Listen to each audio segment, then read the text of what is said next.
I got a really exciting package in the mail. This is the rest of the ingredients that I need to make the herbal medicine that we need for the winter. So I'm really excited. Let's open this up. Let's see what's inside. Then we're going to spend the rest of the day in the kitchen. We're going to make some really strong herbal medicine together.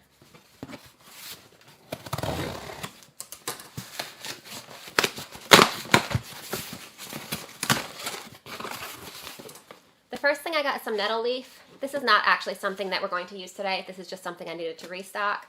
So, really excited about that. Next, I got some peppermint leaf. Now, if you've been following along with my garden this year, you probably know that I have lots of peppermint outside, so you may be wondering why I ordered this. I did actually attempt to dry quite a bit of my peppermint. Unfortunately, I tried to dry it outside and my weather forecast was wrong and ended up all getting rained on and got ruined. So it was a little bit late in the season to harvest some more and dry it, so I ordered some to get us through this year. Next, I got linden. This is another one that we're not using for today, but this is a great tasting herb. It makes a great tea, great for relaxation, so I just needed to restock that one. Next, I got some elderflowers. These I'm really excited about. This is actually one of the main herbs that I needed to get for today. This is one of my favorite herbs for cold and flu season. Makes a delicious, amazing tea, and we definitely need this for some of the medicine that we're going to be making today. Finally, in this box, I got some dried yarrow. We're not actually going to use this today. I don't think I'm going to have time to make all of our concoctions today, but we will be using this one really soon, so stay tuned for that. So for today, what we really need is, and actually I misspoke about the peppermint too. We're actually not going to be using that one today either. We'll be using that along with the yarrow sometime really soon. So for today, what we need from this box is the elderflowers. One more thing, I almost forgot to show you a couple packs of seeds that I got. So I ordered these skullcap seeds. I want to try to grow skullcap in my garden. Some plants are really better when you harvest them fresh and use them fresh. Skullcap is one of those. So I'm hoping to grow it fresh and then be able to make a tincture with the fresh herb. I do use the dried herb, but the fresh is supposed to be quite a bit better, so I'm excited to grow that. And then these were free seeds that were sent to me included with my order. This is a native at-risk plant, so I got lobelia. I am not really familiar with using lobelia medicinally, but it does have really beautiful flowers, so I plan to grow it for that reason. So the first concoction that we're going to make today, and this is really a classic, is elderberry syrup. I'm going to start with this one because this one has to be heated up and then cooled quite a bit before we can finish it. So if I get this started, we can let it cool while we make the rest of our remedies. So I'm going to start with 3/4 of a cup of dried elderberries going into this pan here. So today is going to be a little more of an overview and kind of hang out in the kitchen with me while I make these remedies type of video. Last year I did make a specific video dedicated to each of these remedies that we'll be making today, so I can link all those in the video description in case you want a little more detail, but for now I thought it might just be fun to hang out and make our herbal medicine for the winter. So I've got our 3/4 of a cup of elderberries in the pan here. I'm going to add about 3.5 cups of water to this pan.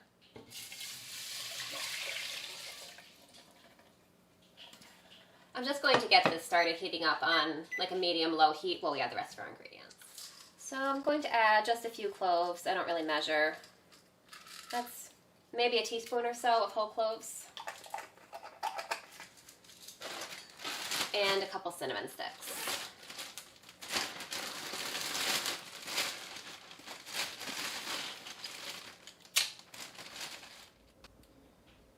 I'm going to chop up a little bit of ginger. You can see I have this really knobbly ginger here that I got from the grocery store. All those little knobs are going to make this a little bit of a challenge to peel, but we're going to do the best we can. So I'm going to chop up a little bit to put in our elderberry syrup there, and while I'm already chopping it, I'm going to get some in this jar here. This is going to be fire safe. So I really just peel my garlic with a vegetable peeler. I know a lot of people say using the back of a spoon is better. Honestly, I find that a lot harder to do that way, so I just use a vegetable peeler. But as you can see, this one is going to give me a real peeling workout because I'm going to have to break apart all these knobs. So I do have a few ginger plants that I've been growing in pots on my deck, and then I bring inside over the winter. Ginger is not hardy in my area over the winter. So I haven't harvested any ginger from those plants yet. I had considered trying to harvest a little bit this year and just see what they have, but honestly, they're a little bit small, so I decided to give them another year. We'll just use some grocery store ginger this year. Now, I am admittedly a little bit late to the game this year. Normally, I would make my herbal medicine a little bit earlier because the elderberry syrup is actually ready in one day, so that'll be ready today. But the other things that we're going to make have to sit and infuse for 4 to 6 weeks. So ideally, it would be, ideally, we'd be basically straining them out now, and they'd be ready to use now. But I actually have a little bit of both of the things that we're going to be infusing left from last year, so I could afford to be a little bit slower this year. So I don't really measure how much I use of most of these ingredients in my elderberry syrup, but I would say this is probably enough. This might even be slightly more ginger than I really need for the elderberry syrup. We are definitely going to need more for the fire cider. Just going to give this a little bit of a chop and then add this into the pan with the rest of our syrup. I think I'll set this piece aside for the fire cider. We'll just try to give this a little bit of a finer chop so we can get all the goodness out in our elderberry syrup. So I think this is a good amount of ginger. We'll just add this in.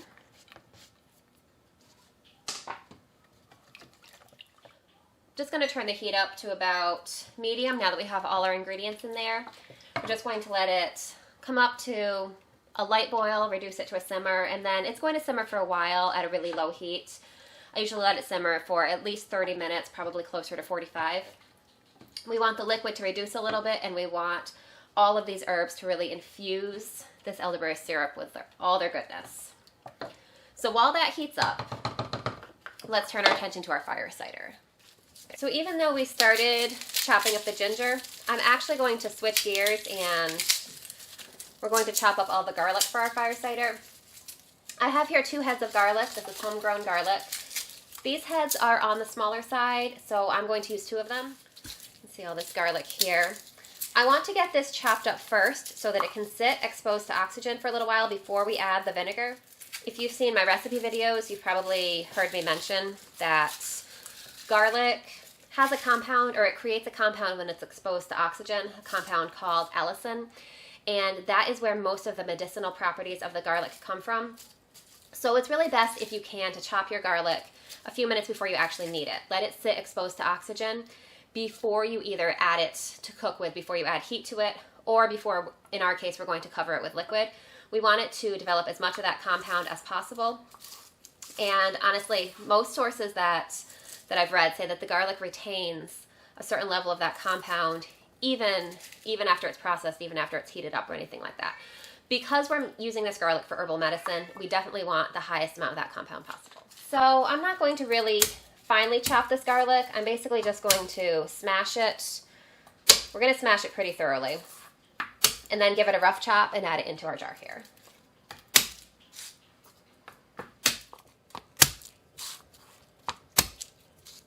By smashing it like this, you can see it cracks the skin and makes this garlic a lot easier to peel. And then once I peel it, you can see it's pretty smashed. So a rough chop is all we really need at that point.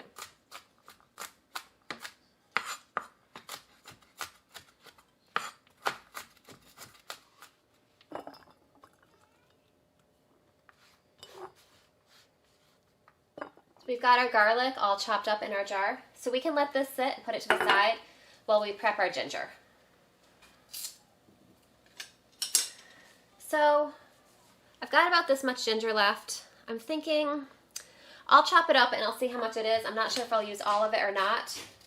What I like to do with ginger, if I have any extra and I don't have any plans to cook with it in the immediate future, I do like to make just a really basic ginger tincture. I can just chop it up, or sometimes I even grate it to get it extra fine, stick it in a jar and cover it with 100 proof vodka. Basically, that will preserve the ginger pretty much indefinitely and also preserve all the medicinal properties in it. And then it's great if you're coming down with something, you can just add just a little bit of it to your tea or something like that. I will say, if you do that, it is very strong, so I don't recommend taking it straight like you could with many other tinctures. But if you just add maybe like a 1/4 teaspoon or something like that to a mug of tea, then it can be can be a great boost.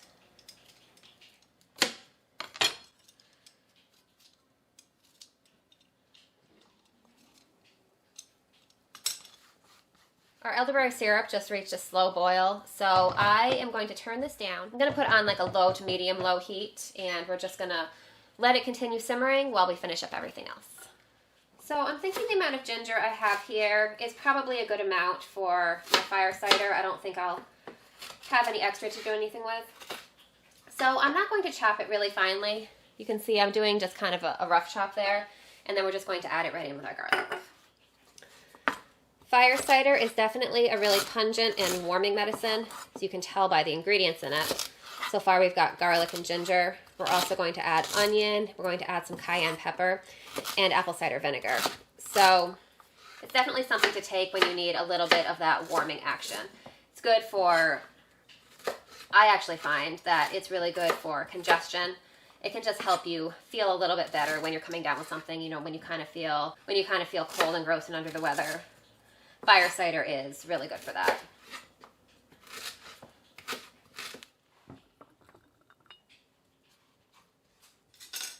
Next, I'm going to chop up an onion and add, so you can see I've got a really large onion here. I like to pack my fire cider pretty full of these really strong aromatic medicinals.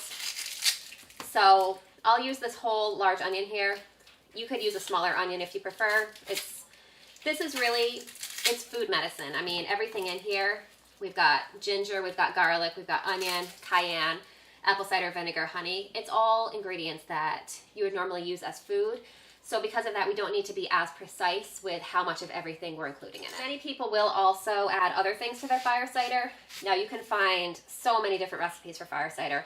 A lot of people like to add horseradish in there. That would definitely increase the just the decongesting properties. And oh, I'm gonna get, this is a strong onion. I can tell it's gonna irritate my eyes. So just to give you fair warning. So horseradish would definitely increase the warming properties of this fire cider. It would definitely increase just the decongestant aromatic properties of this fire cider. All right, this onion's really starting to irritate my eyes, so I'm just gonna go ahead and get that chopped and add it into a jar.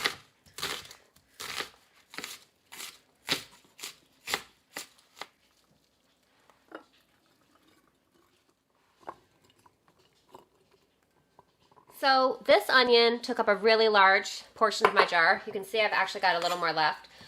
What I'm going to do with this is I'm just going to chop it a little more finely. And I like to keep a bag of frozen onion in my freezer for times when I just need just a little hint of onion in a recipe and I don't feel like chopping up a whole onion.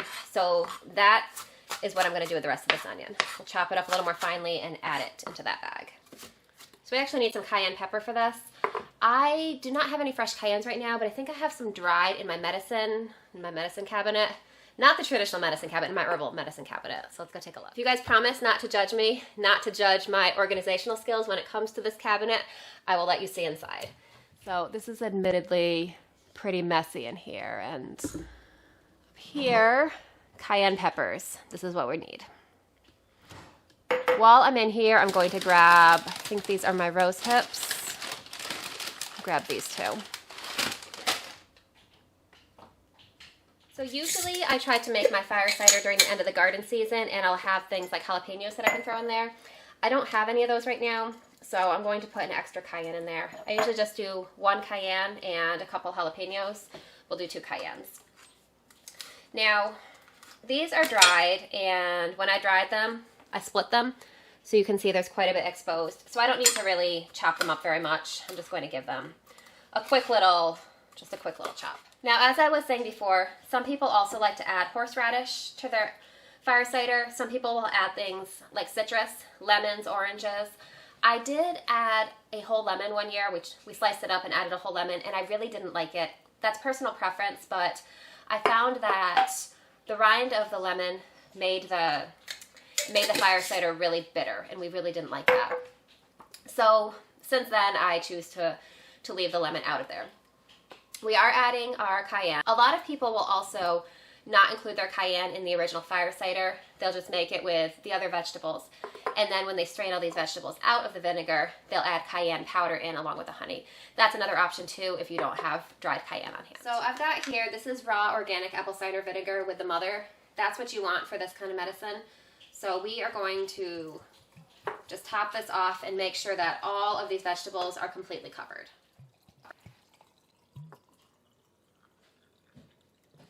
I like to add a little layer of plastic wrap over the top of this bottle because what we're going to be doing over the next few weeks is shaking this as often as possible.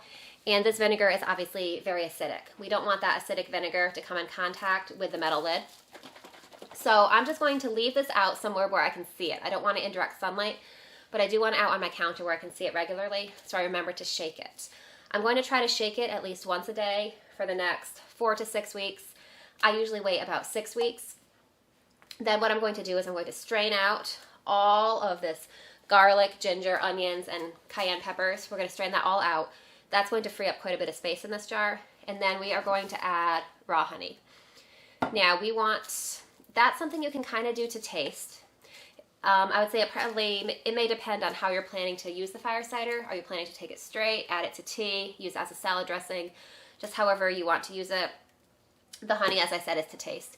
We like ours to be a little bit less sweet, so I usually add about maybe half as much honey as we have vinegar in the final product. Maybe slightly less than that even, but you can experiment and see what works for you. Now, as I said, this is food medicine, so this is something you don't need to be all that concerned about dosing with. I will say that when you have really pungent food like this, if you have a lot of it, especially because remember all this is raw. We haven't cooked the garlic, the ginger, the onions, it's all raw.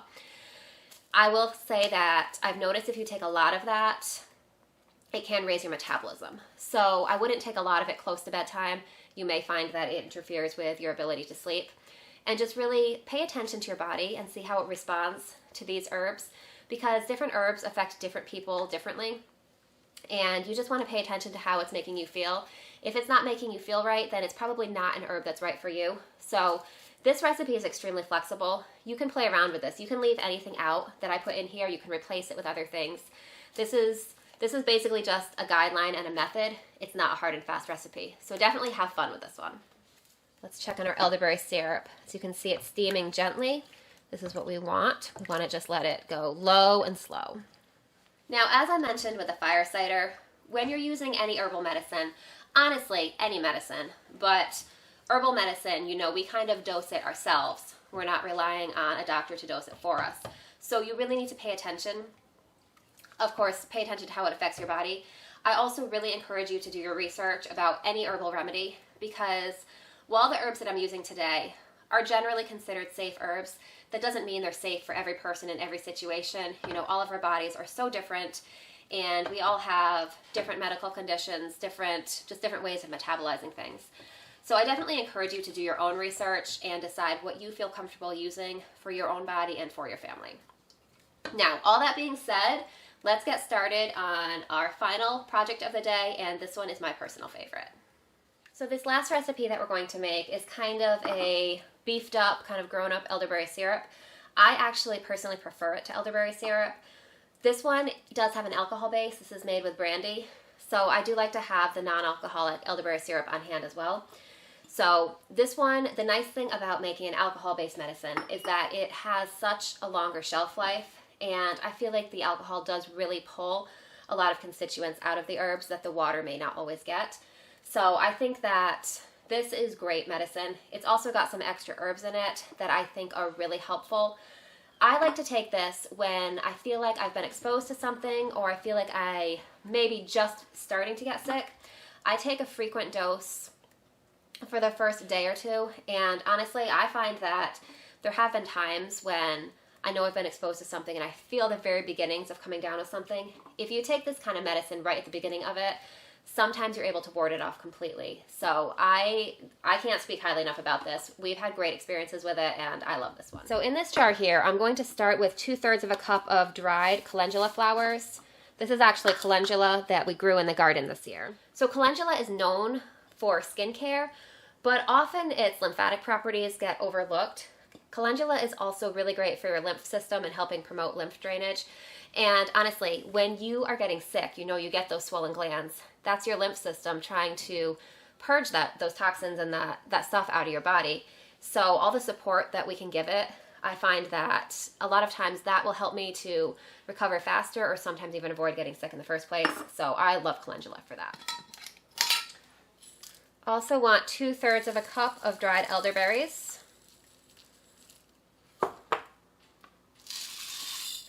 And a few more because I'm not sure if that was quite 2/3 of a cup.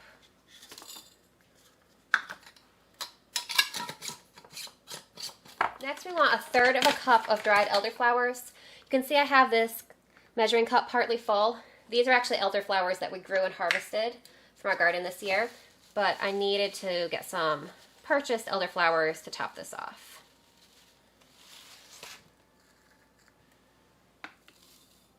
The next thing we're going to need is 1/3 of a cup of rose hips. Now I have a couple different variations of rose hips. These, as you can see, are chopped very finely. This bag here, I'll show you that they're a little bit larger. So I'm planning to use probably the rest of this bag of the smaller, more finely chopped rose hips in our elderberry syrup once it finishes simmering. So we're going to use these larger ones in our elderberry calendula cold and flu elixir. But what I want to do, I got out my spice grinder. This is actually a coffee grinder, but I have two. I have one I use for coffee and one that I use for herbs. So I'm just going to, I don't want to turn them to powder, but I want to give them a little bit of a finer chop.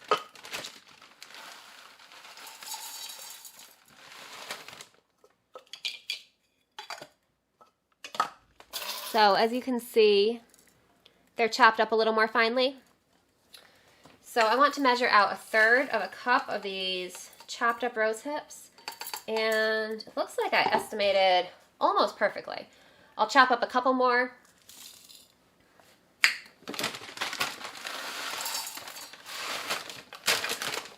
We'll add in the rest of these rose hips here. And then I want about a tablespoon of this dried orange peel here. This is just from actual organic oranges. So I think these are blood oranges actually. I just got the organic oranges and saved the peel. After you eat the orange, you can just chop up the peel, and I didn't even have to dehydrate it or anything. I just let it sit on a paper towel for a few days until it was dry and then packaged it up. It's great for this kind of medicine. It's also really great for flavoring tea. So I like to add a little bit of this to some of the herbal tea I make. Really good. You could also do this with any other citrus peel too.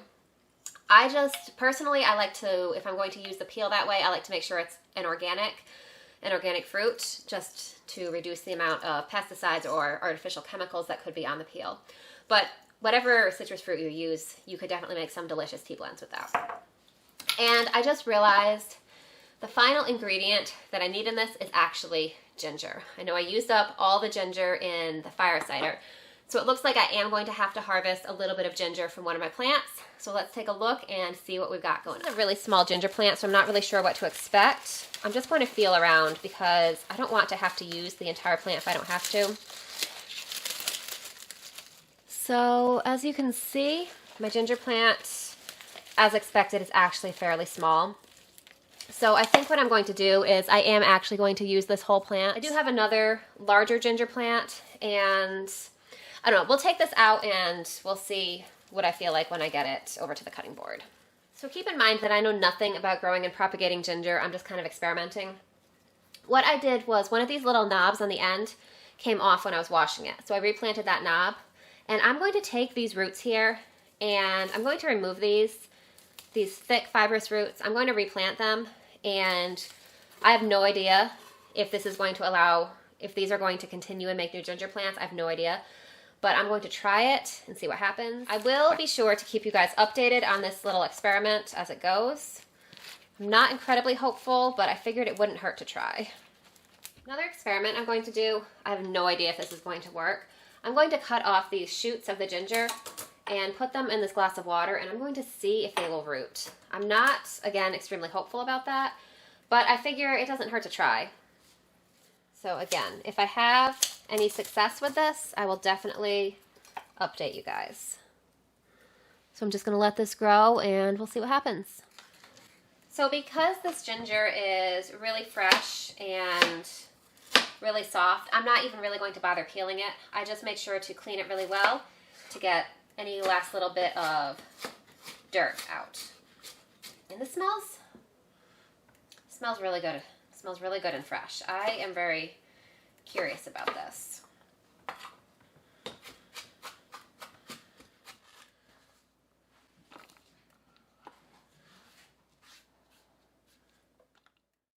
So I'm doing a voiceover here because the audio in this next little section got corrupted.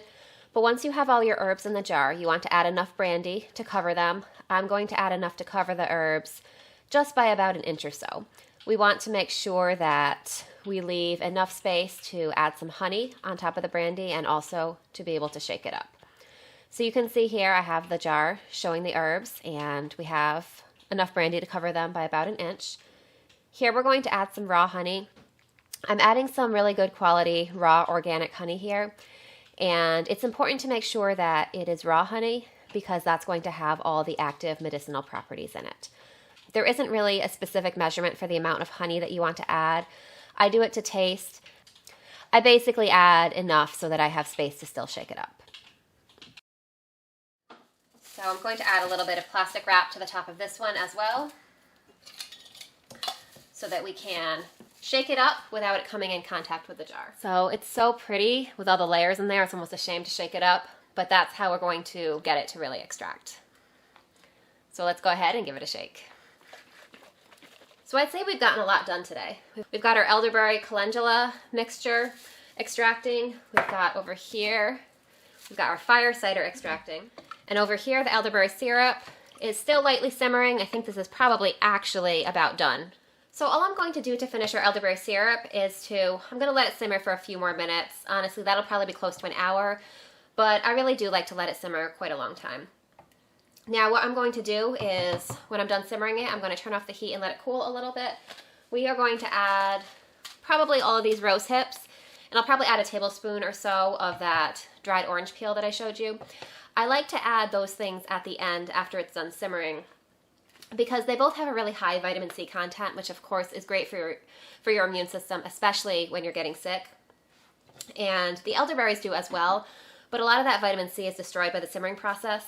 So I like to add in the rose hips and the orange peel at the end when I'm done simmering, and that will allow the vitamin C content to be preserved. So we're going to let it cool down, not fully, but cool down enough that it can extract the goodness from these without destroying the vitamin C content.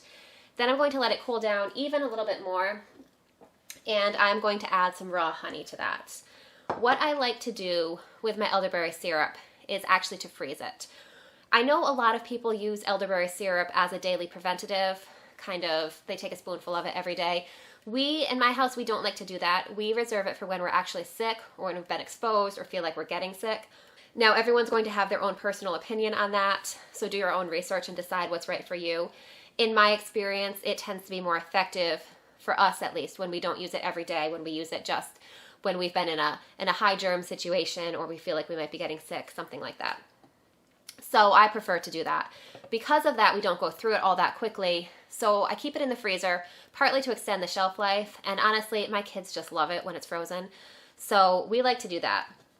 So I'm just going to, once this is done and we've added all the rest of the herbs to it, I'm just going to put it in little 8-ounce mason jars.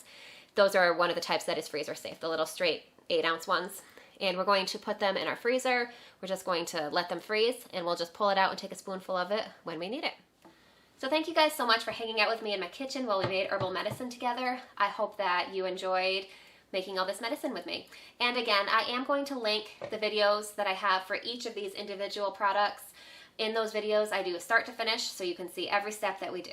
So feel free to check out any that you're interested in to get a little more detail. I hope you're having a great day. I hope that you stay healthy, but if you don't stay healthy, it's great to have this herbal medicine on hand. So I hope you're having a great day, and I can't wait to see you soon. I'll see you next time.